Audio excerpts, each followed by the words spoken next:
Today is Saturday, January 21st, 2023. I'm Mcleod, and this is what happened this week in Hearthstone.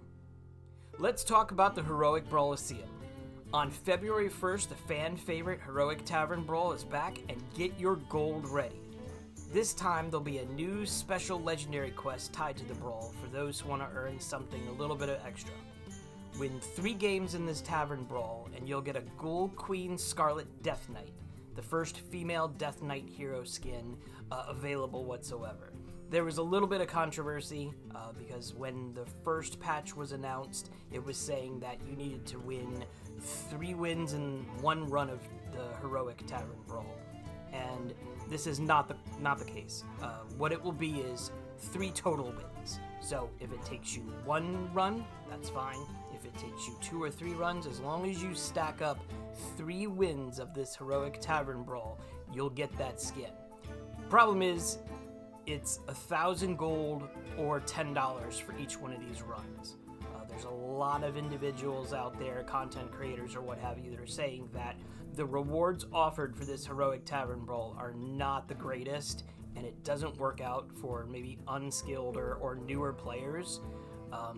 And adding this skin to this, the first female Death Knight skin, it's going to be difficult for some to get, or it's going to be expensive for some to get. For those who have difficulty in the meta right now, for those who have difficulty in those types of brawls, it's going to cost 3,000 gold or $30 to get.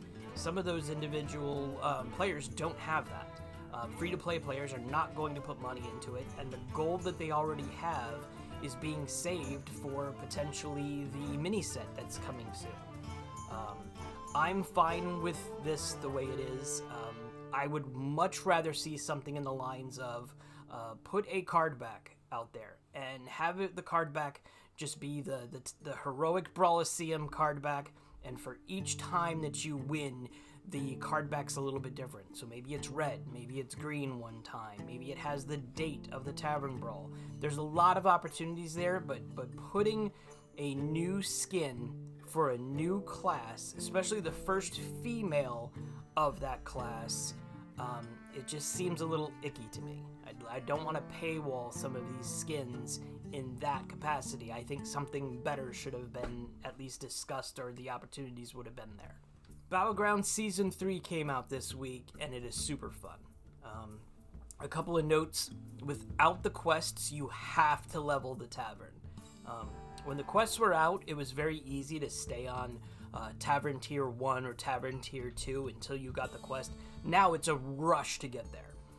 Right now, Undead is very overpowered. I would be shocked if they didn't have any nerfs coming super soon. I've noticed for every game I played, the top 3 players are all Undead, and it's almost primarily their entire board is Undead. A couple of notes besides that. I think quests made things a lot easier. It was an extra opportunity to scale your board. It gave you a special opportunity to make yourself stronger and more even-keeled for some of those overpowered or high-rolled boards. It's not a bad thing, it's not a good thing, it's just different now. Like I said, you have to level your tavern. Some of the cards are super cool. Mcleod and Chronormu are just amazing. The 2 of them together in certain situations, and a Murloc and Elemental board for Mcleod is just unbelievably fun. The amount of stats that you can get that little 1/1 Murloc Elemental is just really cool. Undead is not as strong as when Naga was released, but it's definitely strong. Again, I feel that there will be some sort of nerfs or some sort of balance change soon, because it's pretty top heavy. The new hero, Professor Putricide, is fun. I need to see him played a lot more. I need to play him a lot more. I think I got him 3 times. I'm not good at him right now, but again, I'm still learning the meta, and I'm absolutely still learning the cards. And I feel that triples are a little bit more difficult to get than it was before. Like I said, I think quests made things a lot easier for some players. It's not bad, it's not good. It's fun, it's different. I'm looking forward to see how the meta shapes out in the next couple of weeks. One of the biggest announcements this week was Hearthstone presented their 2023 esports plans for Hearthstone. All I can say is ouch. Blizzard went and completely gutted the prize pools. They reduced the amount of tournaments and events for Battlegrounds, and they reduced the prize money to where it's no longer sustainable for players to compete at the level they were competing and live. It's just a pool of money at the end of that event at the championship level, and there's no longer any way to make money in the middle of the year. Some individuals that were saying, hey, I'm going to try to dip my toes in the 2023 competitive scene have pretty much looked at the notes and said, no, I'm not doing it anymore. I'm not even going to try. And then you have some competitive players that have been in the scene for many years now and able to survive doing esports events for Hearthstone have said, I'm done, I'm retired. So this sucks. This is not great. I don't know exactly all the details of how it got this way and can it come back. These are questions that are not able to be answered yet, especially the can Hearthstone Esports come back. There is a possibility. A couple of people are saying that one of the reasons that it went so low is the YouTube exclusivity deal. When Hearthstone went strictly to YouTube, it became a problem for individuals to even find these events. When it was on Twitch, it was on while you were on Twitch and you were able to see it and go through and just click on it and watch that way. But it's almost as YouTube kind of put it into a more gated situation.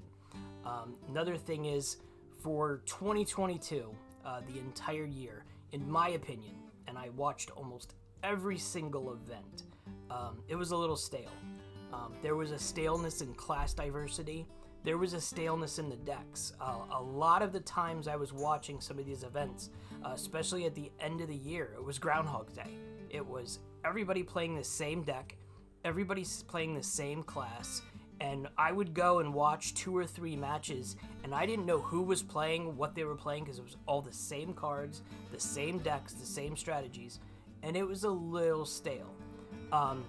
Now, another thing that was happening too with YouTube and with the way they were doing this, sometimes I would wake up and realize, oh, the Hearthstone event is on at 1 a.m. right now.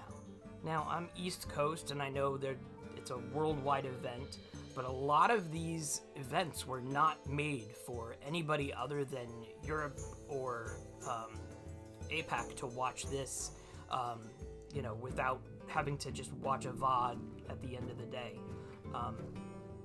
Hearthstone is not dead, in my opinion. I've seen so many individuals upset about it and saying that, Hearthstone's a dead game, it's not going to work, it's not going to work. Hearthstone's strong. There's a lot of people playing, there's a lot of people watching Twitch.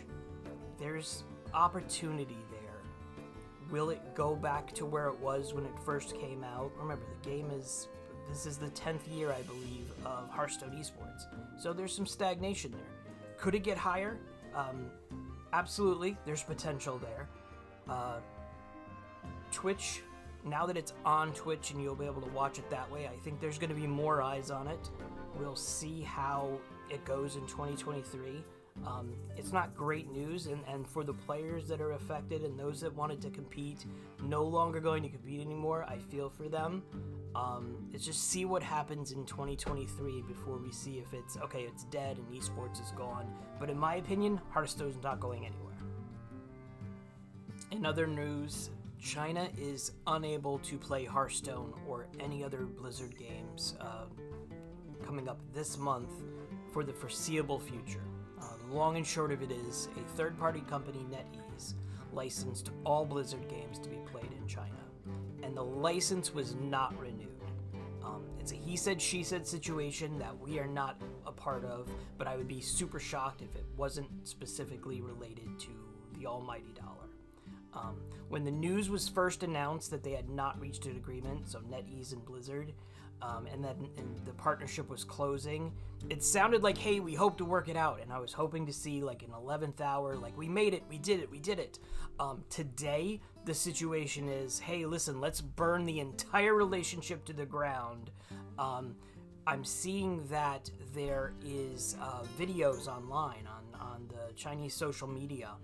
They're destroying the statues and the Blizzard property, the statues of the creations in their former offices. Not good. I don't think NetEase and Blizzard are going to kiss and make up. I think that's dead. Right now, the only individuals, in my opinion, that are getting hurt is the Chinese players. There's a huge player base there. It helped strengthen the esports scene because a lot of those players were in the championships and the regional matches, and they were very enthusiastic for the game. And it's going to be interesting to see who gets the license, if the license comes in a month, 6 months, 9 months. As of right now, they've said, related to the esports news, is China is unable to play in any of the events for 2023 as of right now. So we'll just see what happens there. Thanks for watching. Please like and subscribe. Comment below if there's any information that I should be including in these videos, and see you in the tavern. Before I close up for the day, I just wanted to go over something. I don't see that Hearthstone's a dead game. I know that there's a couple of videos out there that says, Hearthstone Esports is dying, Hearthstone Esports are dead, Hearthstone's a dead game. And while esports is less than what it was when it first came out, it's definitely showing signs of being gone in the next year or so. It's still around this year, and Hearthstone is still as powerful as it was the year before that. I'm looking at Twitch right now, and I'm seeing that there's 30,000 people right now on Saturday in the middle of the day watching Hearthstone. It's almost 3 times the amount of Magic the Gathering or Magic Arena. It's 100 times more than some of these other games out there. I don't want to name any other names, but it seems strong here. There's a lot of attention to videos on YouTube. I'm seeing streamers right now with 4,000 people watching Battlegrounds, and looking at the leaderboards on the Play Hearthstone website, there is a lot of people playing these games. There's a live tracker that shows how many people are live playing Hearthstone. I'm not 100% sure if it's an accurate number or if it's a valid number, but it was saying yesterday at 2 p.m. on Friday, there was 200,000 people logged in playing Hearthstone at the time that I checked. Like I said, your mileage may vary, it might not be accurate. I'm not going into 4-minute queues. I'm not going into situations where I can't connect with another user, and I don't know of anybody, barring a complication with with actually logging on to the game or what have you, of anybody having massive queue times and problems with that. Hearthstone is not dying, in my opinion. I'm not an industry insider. I don't know what's going to happen next year, the year before that. I don't know, but all I can say is right now it's not a dead game. People are watching, people are viewing. You guys are watching this right now, so don't just jump the gun and be like, oh my god, it's a dead game. It's a fun game. It's an enjoyable game. I'm planning on playing the game until the servers are shut down and they pry the iPad out of my hands and say, hey, guess what? You cannot log in anymore. I'm going to deal with that when the time comes. I don't think the time comes anytime soon. And yeah, I'm going to keep on playing these games until the wheels fall off. Thanks. Have a good night.